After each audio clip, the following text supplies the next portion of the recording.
guys, sasamahan niyo ako manguha tayo ng charan! Sili kasi marami akong nakita dito. Tingnan niyo guys. Wow! Sili! Siling labuyo. Ayan guys, kuha tayo ng sili. Ayan oh. Kuha tayo ng sili. Charan! Hindi kaya ako pagalitan ng lola ko nito. Kuha ko ng sili.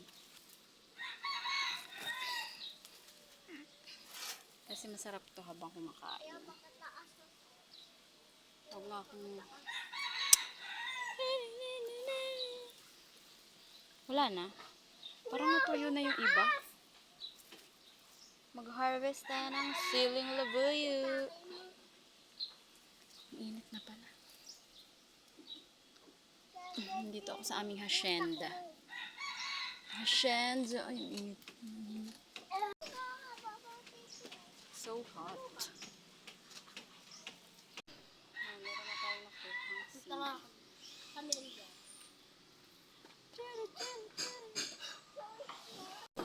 Grabe guys, sobrang init. Dito kasi ako sa aming kubo. Pakita ko sa inyo yung aming kubo. Yung aming tabak kung tawagin. Ito,